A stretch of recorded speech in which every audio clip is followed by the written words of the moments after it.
untuk mengetahui kenapa terjadi gerakan reformasi Protestan.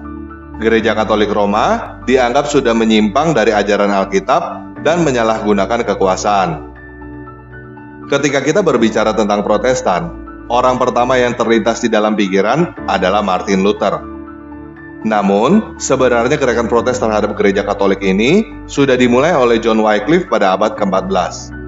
John Wycliffe adalah seorang pengajar di Universitas Oxford, Inggris, yang dikenal sebagai filsuf, teolog, pengkhotbah, dan penerjemah. Dia mengkritisi kekuasaan paus yang terlalu besar dan kehidupan para biarawan yang korup. Dia mengajarkan bahwa orang Kristen seharusnya lebih mengandalkan Alkitab daripada mengandalkan pengajaran paus atau pemuka agama. Dia menolak doktrin indulgensi, purgatori, berdoa melalui orang suci, dan lain sebagainya. Pada tahun 1377, Wycliffe mendapatkan surat kecaman dari Paus Gregory ke-11. Pada tahun 1378, Wycliffe dipanggil ke Istana Lambeth untuk disidang, dan dia menulis 33 kesimpulan di dalam bahasa Latin dan Inggris sebagai pembelaan.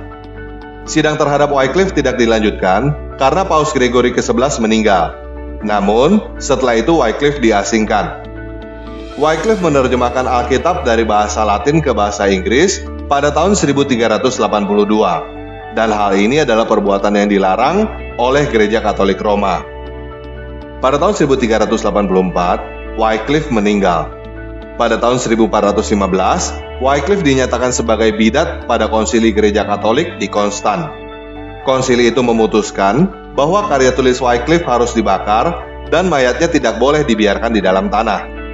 Pada tahun 1428, Paus Martin kelima memerintahkan agar kuburan Wycliffe digali, mayatnya dibakar, dan abunya dibuang ke sungai Swift. Para pengikut John Wycliffe disebut Lollard, dan mereka dipersekusi sebagai bidat. Setelah John Wycliffe, muncul Jan Hus dari Ceko yang menulis 6 kesalahan di pintu gereja dan menyuruhkan gerakan reformasi. Jan Hus dikutuk oleh konsili Gereja Katolik di Konstans, dikucilkan pada tahun 1411, dan dibakar di tiang pada tanggal 6 Juli 1415 di kota Konstans, Jerman. Pada tahun 1516, seorang frater bernama Johann Tetzel diutus ke Jerman oleh Gereja Katolik Roma untuk menjual indulgensi demi mengumpulkan uang pembangunan Basilika Santo Petrus di Roma. Pada tahun 1517, Martin Luther menulis 95 tesis yang isinya keberatan atas indulgensi kepada Uskup Albrecht von Brandenburg di dalam bahasa Latin.